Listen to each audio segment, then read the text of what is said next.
Hello and welcome back to the channel. Today I'm going to be starting an enormous sketchbook. An enormous sketchbook. This sketchbook, it's resting on my lap right now, is the size of my torso. My entire torso. It is as wide and as tall as my torso. It's so big. It's so big. Look at it. Look. It's huge. Other things about this sketchbook. This is a Moleskine sketchbook. I feel like this color choice could have been better. This looks like it's been sun faded for like years.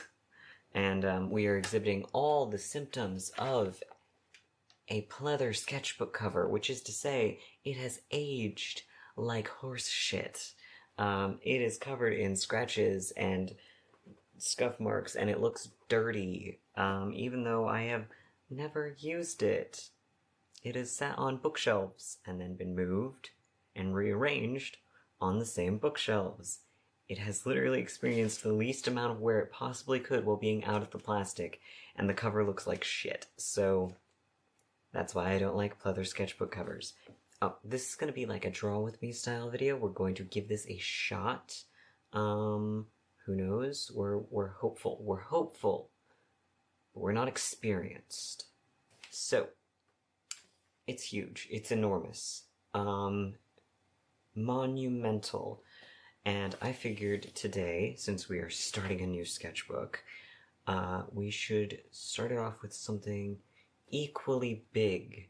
I think that this sketchbook is just big enough to fit a rendition of Astarion's ego. So let's get into it. Hopefully you can see the scale of how enormous this sketchbook is, but it's resting on my new thing, which is the Blick portable drafting table, which just barely fits on my desk. It's much bigger than I thought it was going to be, but I am very excited to have this because it is just, oh, it's gorgeous, and it's going to make art so much easier. Oh my god, what a tome. Wow.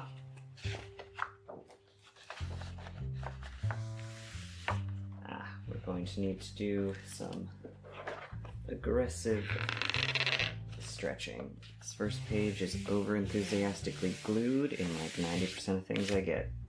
It's not so much that it's bad for it to have more glue than the other pages, but it's often really uneven. It's not super pretty, but whatever. Okay, so we have nicely made it ugly already, which means there's zero pressure to keep it looking pretty. And also it will actually lay flat. So I think what I'm going to do is draw some of Astarion's face on this page, just some small ones so I get to know his face and his features and I can represent him better. And then I'm going to turn the page and draw one portrait of him over here that's larger, with maybe some nice details like some flowers or something in the background, so that we can trace it and make a painting with it next week's video, if all goes well. I'm going to work on this side because it'll be more comfortable to work on this side on camera. Working on this side, it's at an angle, it's all steep and weird, will not be as easy to work with on camera. Just realized I have the lights on. I have pulled up a decent picture of him smirking, because that's his default facial expression. Like me, and glaring. You won't be able to see this first part. Looking for these pictures was kind of wild, because I'm not really a thirst after characters kind of person, so watching everyone else do it is always a bit odd. Although I will say, at the very least, I get it with Astarion. Like, with most other characters, it's just like, oh, yeah, I mean, he's good looking, or whatever. But, like, nope, no, Astarion is just like, he's a type, right?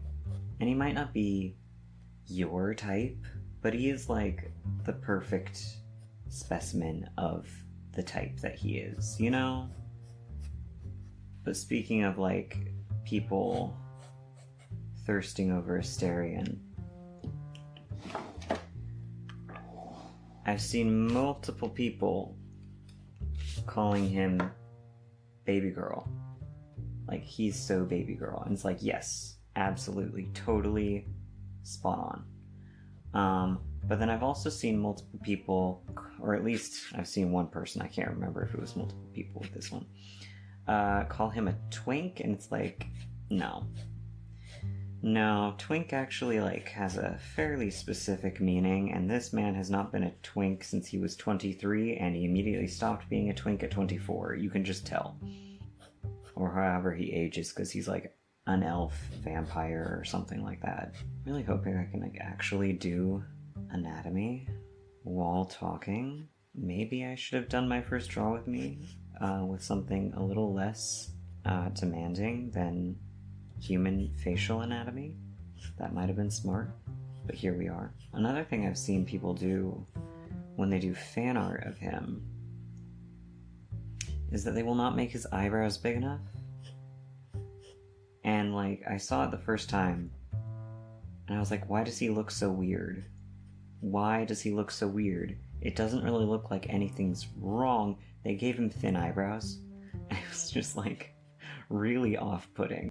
I'm not really a video game kind of person, but they've animated those faces so well. It's really, really impressive. They're just so expressive. Yeah, no, that was immediately what struck me when I was watching over my boyfriend's shoulder as he played. It was just how gorgeously animated the faces were. Also, I love Astarion's voice line when you, like, pull up his, I don't know what it's called. When you pull up the thing where he's just standing there and you can, like, change his costume and his, powers or whatever.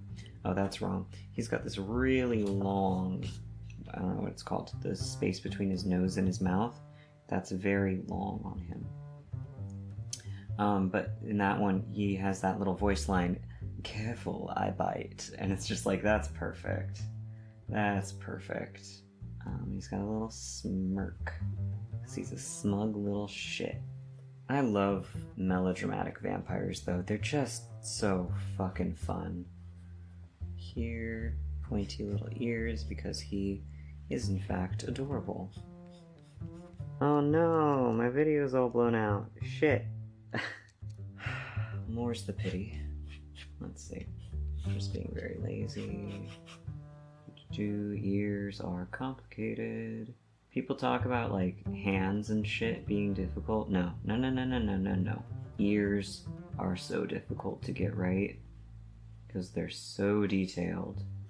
So I've got, like, 2 floofs, 3 floofs, many floofs. His entire head is just floof. Lines under his eyes. Lots of nice, like, line detailing on the face, which of course you need to be super careful with when you're actually drawing it rather than rendering it in, like, hyper-realistic skin 3D whatever. It can be easy to go from 40 to 80 when you're representing things in lines. It's too far to the that way. Too far to the that way, yes. Very, very nice. One funny thing that my boyfriend said about Astarion as he was playing Baldur's Gate is, nobody's hot enough to sleep with the vampire, which made me laugh quite a bit, actually. I don't normally draw fan art, I've got to be real. It's honestly kind of nice.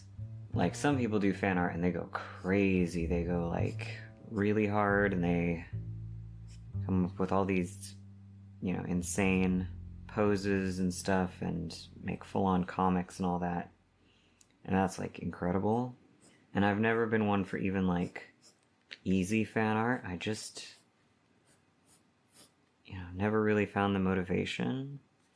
But it is nice to not have to think of, like, what does this character look like? Blah, blah, blah, blah, blah, blah, blah. Because I don't need to remember what he looks like. His face is all over the internet. That's nice. Oh, and he's got these cute little bite marks. Alright. I basically redrew the entire sketch and forgot to record. I think this vampire is going to give me imposter syndrome about my art skills. I redid the whole face like 3 times. Yeah, I don't even know if I'm happy with it. It's definitely better. The lighting in this game is gorgeous, which just means that it's really hard to draw. I decided to try and do the sketching part off camera, just because I feel like a big part of what went wrong the first time was that I was so focused on trying to talk to the camera that I wasn't focusing on getting his actual proportions right. So I did this one off camera in hopes that that would help. You can't even see the light sketch very well, so I don't actually think you're missing out on much. Like I said before, I don't play video games really. I play some. I like puzzle games and stuff like that, but I don't play games like Baldur's Gate or really anything else. Those are the only games I play at all. So I'm not the one playing Baldur's Gate. My boyfriend is, but I watch him play every once in a while, and I really enjoy Astarion. Astarion. I wonder if they call him that sometimes. Gotta get in those nice deep eye bags that he's got. Good to see eye bag representation in video games. And then he's got such chubby little eyebrows. They're so small and fat, which is cute, but also, why are your eyebrows so small? I don't know. You've got a really heavy eye crease. The sketchbook paper is actually quite nice. It's quite nice. It's also an ivory paper, which is not my favorite, but it's not too strong. It's not super yellow or anything, so it's not that bad. It does make pencil sketches look great. On ivory paper, pencil sketches look really gorgeous. He just has no nose. Alright. Out and up. There we go. Yeah, that's not too bad. That's not too bad. I thought I was recording just now. I was not. So that's great. That's great. As you can see, a lot has happened to his face in that time. Anyway, what I was talking about before, which you never heard, was how absolutely freezing it is in my room right now. That's bugging me. That's wrong. It is super cold. I mean, it's just spring weather here. That's okay, although this shadow definitely needs to be darker, and I think the space between his eyebrows, or space right here, is a little small. Yeah, I think this is alright. I think this is fine. Alright, I adjusted the drafting table because I couldn't see what the hell I was doing, and I am seriously concerned for this one. Oof. I don't draw the same people from different angles often enough. I just don't know what I'm doing, which is kind of embarrassing. I trust you all won't tell anyone. His eyes are always in so much shadow, it's really hard to see what's going on. He's just got these really long eyelashes. There's something about his eyes that implies a long shaped like this that I just can't quite figure out how to represent. Oh, that helped a lot. Was that the entire problem for me about why he didn't look like himself? That hair was just too high up. Alright. I love art. Let's see. Let's draw kind of curves in here. The shadow for it curves up, following the line of his chin. Some people do the most beautiful hatching, and it's all tidy and lovely, and I know it would instantly make my graphite sketches look better. But this is one of those times where it's no, It's not that I'm too lazy, it's that I don't care enough about graphite. You know, like if this was my main thing, yeah, absolutely. I would totally put in the effort. But it's not. It's not, and I don't want to. All of the pictures of him have the very top of his hair clipped out. I don't know why. It's really annoying. So I just imagine lots of little floofs and assume I'm right. And then really, really long, really pointy ears. I think this kind of age of person is the most difficult, really. Because if you're drawing like an old person, you just make them really wrinkly and you call it a day. And if you're drawing a really young person, you just don't put wrinkles on. But this sort of face is right in the middle, and it's hard to not go overboard in either direction. So I've realized a slight problem using this enormous sketchbook and filming, and that is that I need to keep moving the camera around so that you can actually see what I'm doing. I've got a couple of his more serious expressions, so I'm trying to go for one where he's actually looking kind of happy. And he's doing the big ooh eyes. This is a draw with me, and people normally talk during these, and I just stuck the pencil in my mouth so I could not talk. That is genius level stuff there. Well, I was confident about the first one, and we saw how that went, so I'm hesitant to say this one feels like it's turning out okay already, but it kind of does. I think I was actually right to think that this one was promising. So we're going to add in all the dark lines that will actually make this look nice and finished and all that.